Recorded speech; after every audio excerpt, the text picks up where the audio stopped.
Okay, so Assalamualaikum everyone. This is Sumer Ali, and today, yesterday I have uploaded a lecture. So of chapter number 6 we have completed, and chapter number 10 we have completed. But main topics like Darwinism and Lamarckism, we have completed 10 chapters and 6 chapter also. As per schedule, we are coming towards our next chapter number 7, sales cycle. So, in this lecture, we are saying that in lecture number 1, we can say it, or lecture number 1, we will discuss three topics: sales cycle, mitosis, and mitosis. Meiosis is detailed topic, so we will discuss, or I will make another video about regarding that. So coming towards this chapter, we are gonna to start chapter number 7, cell cycle of interclass biology. So we will discuss today three topics, and right now I am studying to you peoples in my mobile, okay, because I have notes, but in this there are, आप समझ सकते हो, because there is a low space, you can say that small space, there is no any space, that's why my notes are large, means papers are very large, so here is no space, that's why I have captured it, and right now I am making my lecture. First of all, I wanted to tell you that I have uploaded a vlog of my study vlog, so please like my vlog, because it's my first vlog, or it's a vlog not so education video, so you may like it, and subscribe my channel, as my subscription will be as yesterday I have told you that my 19, there are now right now 21 subscribers, alhamdulillah, is it will gradually it will be increases, so I will try my best, I will uh, make more videos in and upload it on my lecture. So now we are coming towards our lecture. So now my lecture is sales cycle introduction. मैं उम्मीद करता हूँ आप लोगों को clear नज़र आ रहा होगा, नहीं तो आप कहें तो मैं नोट्स भी जो है लेक्चर में जो है रख सकता हूँ, नोट्स लेके आऊँ. उम्मीद करता हूँ हेयर आप लोगों को अच्छा सही नज़र आ रहा होगा. सेल साइकिल में भी डिफाइन एज द इवेंट्स, यहाँ से सेल साइकिल में भी define as the event occurring from the completion of one division until the beginning of next division constitute the sale cycle. The orderly event are S, G2, M, C, G और G O and again S phase. ये इसकी बात कर रहा है. Cell cycle means cell cycle. M phase ये है, S DNA replication ये phase, G2 cell growth preparation for division और G1 सेल ग्रोथ. तो इसमें क्या है, ये ग्रोथ का मतलब सेल साइकिल है, ये आप थ्योरी पढ़ लीजिएगा. सेल साइकिल जो है एक इवेंट है occurring from the completion of one division until the beginning of next division. Star से लेकर बिगनिंग तक, मतलब स्टार से लेकर लास्ट तक जितने भी फेजेस हैं उनकी स्टडी को हम सेल साइकिल बोलते हैं. Or all the changes which take place from the beginning of cell division till the completion of cell. Beginning star से लेकर लास्ट तक जितनी भी चेंजेस है उसको हम सेल साइकिल बोलते हैं. Easy clear. अब मैं दूसरे की जाने बढ़ता हुआ है. Coming towards next slide. अब है हमारे पास माइटोसिस. अब माइटोसिस क्या, मैं आपको पढ़ाता हूँ, फिगर से भी मैं आपको समझाऊंगा. ये रही एक मिनट, ये रही फिगर, एक मिनट इधर, सॉरी, जो ये पहले मैं पढ़ा दूं फिर उसके बाद हम डिस्कस कर लेते हैं. Mitos, Greek word mitos means thread, sis means to break. It is a process of nuclear division during which nucleus divide to form two daughter nuclei, each having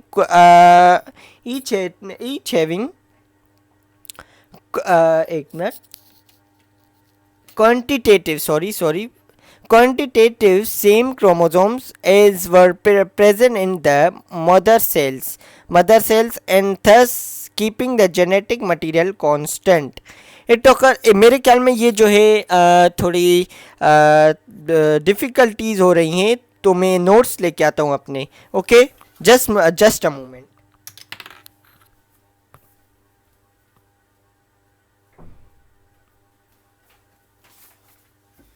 okay, तो अब हम मोबाइल को जो है side पे कर लेते हैं। अब हम जो है इस नोट से पढ़ेंगे। एक मिनट, कैमरा को थोड़ा okay. I was disturbing, so sorry for that, but we are going to study from here. तो आप लोगों को भी सही से नज़र आ रहा होगा, उम्मीद करता हूँ आप लोगों को भी सही क्लियर नज़र आ रहा होगा। Sorry for that, sorry for disturbance, sorry for that. मैंने माइक अब लगा ली। ग्रीक वर्ड ही हमने पढ़ लिया। It is the process of nuclear division during which nucleus divide to form two daughter nuclei each having quantitative same chromosomes. ये आप डायग्राम देख सकते हो, ये मैंने खुद की बनाई है। ये क्या खुद की बनाई है डायग्राम, अब मैं इसको समझाऊंगा। अब माइटोसिस में क्या होता है, एक सेल जो है जिसको हम नॉन डिवाइडिंग फेज बोलते हैं, इस ये सेल जो है दो सेल्स में डिवाइड होगा। ठीक है, अब क्या है मैं आपको समझाता हूँ, पर पहले ये during which the nuclei divide to form two daughter cells, nuclei each having quantitative same chromosome as were present in the mother cells and thus keeping the genetic material constant. It occur in all somatic cells में पाए जाते हैं और during gametogenesis in plants में। ठीक है, ये एक प्रोसेस होता है न्यूक्लियर डिवीजन का, during which nucleus divide to form two daughter, जिसमें न्यूक्लियस डिवाइड होके टू डॉटर सेल्स में, टू डॉटर न्यूक्लियाई में जो है डिवाइड हो जाता है। Each having quantitative same chromosomes उसमें होते हैं, जिसमें जैसे कि वो मदर सेल्स में थे। और ये इन थर्स keeping the genetic material constant, ये अपने जेनेटिक मटेरियल्स को कांस्टेंट रखते हैं हमेशा के लिए। और ये सोमेटिक सेल्स और गेमेटोजेनेसिस प्लांट्स में पाए जाते हैं। हिस्ट्री तो आप पढ़ लीजिएगा। प्रोसेस क्या है, मैं आपको ये सिंपल आपको बताऊं, ये पढ़ाऊंगा नहीं, ये मैं पढ़ाऊंगा नहीं, आपको डायग्राम के थ्रू में पढ़ाऊंगा। ठीक है, ओके, ये रही डायग्राम। एक minute. Pro means early, phase means period. अब दो इसमें टाइप से, early prophase, late prophase. The nucleus which is about to undergo mitosis look like a ball of knotted strings. ये क्या ball of knotted strings की तरह ball like लगता है। Gradually in the long coiled thread start appearing in the nucleus. These are chromosomes. Soon it will be seen that each chromosome is longitudinally double. ये यहाँ spindle fibres इसमें आ जाएंगी। ठीक है, ये जो है सेंट्रियोल्स है, उसमें स्पिंडल फाइबर्स आ जाएंगी। The two members are called as chromatids. दो मेंबर्स को हम क्रोमोसोम्स की हम पढ़ रहे हैं, तो दो मेंबर्स क्रोमोसोम्स के उसको क्रोमेटिड्स बोलते हैं, या क्रोमेटिड नेटवर्क भी उसमें होता है। The two sister chromatid share a point of attachment, इसको क्रोमोमेयर बोलते हैं। एक ऐसे, ये मैं आपको बताता हूँ क्रोमोमेयर क्या होता है। ये एक पहले भी आई थिंक मैंने बताया था, ये क्रोमोसोम है, इसके बीच में ये दो, एक मिनट, क्रोमोमेयर क्या है, द टू सिस्टर क्रोमेटिड्स, दो सिस्टर क्रोमेटिड, ये दो सिस्टर है। अगर यहाँ पर एक ऐसे हो और एक ऐसे, तो ये एबनॉर्मलिटी है और नॉन सिस्टर क्रोमेटिड्स आ जाएंगी। ठीक है, या ये अगर ये देखे, ये ऊपर वाला, ये दोनों क्या है, नॉन सिस्टर क्रोमेटिड्स है। ये दोनों सिस्टर क्रोमेटिड्स, ये सिस्टर क्रोमेटिड्स। ये एक point of share point of attachment called chromomere, इसको हम क्रोमोमेयर बोलते हैं। ठीक है, पॉइंट ऑफ अटैचमेंट जिसमें अटैच है। It small speckle zone in the chromosome, ये जोन है, ये आप सॉरी कैमरा थोड़ा सा। During all the chromosomes start contracting, become shorter, thicker and deeply stained. And other development taking place during process in the formation of nuclear spindle outside the nucleus. बिल्कुल easy। आप एक बात आपको मैं clear करता चलूँ, अगर आपने ये नोट्स याद करने हैं या कॉन्सेप्ट्स क्लियर करना है, आप लोग खुद की डायग्राम बनाओ। बुक से देखोगे आपको क्लियर नहीं होगा, खुद की मैंने ये बनाई थी। ठीक है, और उसके बाद मैंने इससे याद किया और मुझे क्लियर हो गया याद। आप लोग जो है इस डायग्राम्स को, अगर आप ये नोट नहीं याद हो रहा आपको, ये आप डायग्राम देखोगे, समझ, अगर एक अच्छा teacher, I am saying to you people, I'm recommended to you people, if you have a great mentor, if you have great mentor or great teacher, so you will get a lot of knowledge from him or her. If you have great mentor or teacher, so you will get what, good knowledge from them. If you are making notes by own, so you will understand what very clearly, and you will never ever be आप कभी भी भूलोगे नहीं, you will never be forget. Okay, खुद के notes बनाओ। Okay, अब long continuous spindle fibres running from pole to pole. Pole to pole मतलब ये स्पिंडल फाइबर्स ऐसे, एक मैं बना नहीं रहा हूँ, आपको क्लियर कर देता हूँ डायग्राम। ये स्पिंडल फाइबर्स ये अपनी पोल की पोल जो है जा रहे हैं। हाफ ट्रैक्टाइल, जैसे हम हाफ को ट्रैक्टाइल भी बोल सकते हैं। Spindle fibre running from pole to equator, pole to equator की जो है बढ़ रहे हैं। Astral fibres means radiating from the centriole and only at the pole, जो कि स्टार्ट कहाँ से, सेंट्रियोल से हो और कहाँ तक हो, पोल अपने पोल तक हो। ठीक है, अब है मेटाफेज। अब मेटाफेज का प्रोसेस, ये पूरा क्या था, ये पूरा प्रोफेसर मैं आपको समझाऊंगा, अभी मैं खुद नहीं समझा रहा आपको। ठीक है, अब मेटाफेज ये प्रोसेस है, इसमें क्या होगा मैं आपको the chromosomes are see, meta means middle. The chromosomes are seen to have arranged themselves around the equator of the spindle, forming a ring is called equatorial plate. Each chromosome is attached to the tractile spindle. Kinetochore क्या है, kinetochore याद रखिएगा, MCQ में भी आ सकता है। Kinetochore क्या है कि it's a protein network. Okay, it's a protein of the centromere, soon centro of the centromere, soon centromere of each chromosome divide. अब ये पूरी ये थ्योरी आप लोग पढ़ लीजिएगा, मैं आपको जस्ट ये आपको डायग्राम समझाता हूँ। ठीक है, मेटाफेज में क्या है, ये एस्ट्रल रेज है और ये एस्ट्रल अपने ये 3 क्रोमोसोम से, ये डिसकंटिन्यूअस फाइबर से और ये कंटिन्यूअस फाइबर से, यहाँ से जो है, एक मिनट, यहाँ से जो है कंटिन्यूअस फाइबर से ये स्टार्ट हो रहे हैं और यहाँ तक एंड हो रहे हैं, तभी इसका नाम डिसकंटिन्यूअस फाइबर्स इन्होंने रखा है। ठीक है, और anaphase, ana means up the sister chromatid now regarded as individual chromosomes and called daughter chromosome start moving to opposite poles. ये एनाफेज ये kinetochore, chromosomes are attached with the spindle fibre and help of protein का kinetochore. क्या है, protein है kinetochore. Anaphase में क्या है, अब अपनी मैं आपको बताता हूँ। The anaphase movement of chromosome is due to contraction of tractile fibres, एक minute, tractile as soon as daughter, ये पूरी आप थ्योरी जो है पढ़ लीजिएगा, मैं आपको ये बताता हूँ। एनाफेज में क्या है, मेटाफेज आपने देखा, ये 3 क्रोमोसोम्स इस एस्ट्रल रेस में आ गए हैं। ठीक है, अब ये कंटिन्यूस इधर से हो रहे हैं, डिसकंटिन्यूस इधर से हो रहे हैं, तो ये 3 क्रोमोसोम्स क्या है, ये इस एनाफेज में ये सिस्टर क्रोमेटिड्स अलग हो जाएंगे। एक सिस्टर क्रोमेटिड इधर चली जाएगी और इधर चली जाएगी, ये इधर चले जाएगा और ये इधर, तो ये क्या अलग अलग हो गई सिस्टर क्रोमेटिड्स। ये क्या हो रही हैं, अपवर्ड्स जा रही हैं, मैं आपको ये अपवर्ड्स जा रही हैं और ये क्या डाउनवर्ड्स जा रही हैं। ठीक है, किसके जरिए, काइनेटोकोर। और इसके बीच में अगर मैं आपको बताऊं, एक मिनट, यहाँ पर आप देख सकते हो कि ये डॉट डॉट मैंने बनाई, ये क्या है, ये है, this is what, this is a protein kinetochore, और इसके जरिए से ही वो अटैचमेंट जो है उसके इधर हो रही है एस्ट्रल रेस में। टेलोफेज क्या है, लास्ट है, इसमें क्या होगा, telo means last. In general terms the events of, इसमें जो है ख़त्म हो जाएगा और ये long cylindrical form chromosomes telophase में क्या, reappearance of nuclear membrane in nucleus. अब मैं समझाता हूँ। Non dividing phase means prophase. Prophase में पहले तो ये न्यूक्लियस है, ठीक है, ये न्यूक्लियोलस से, पूरा न्यूक्लियोलस है, ये क्रोमेटिन नेटवर्क है, इसमें अंदर न्यूक्लियर मेम्ब्रेन है, ये न्यूक्लियस है इसमें, ठीक है, सेंट्रियोल से।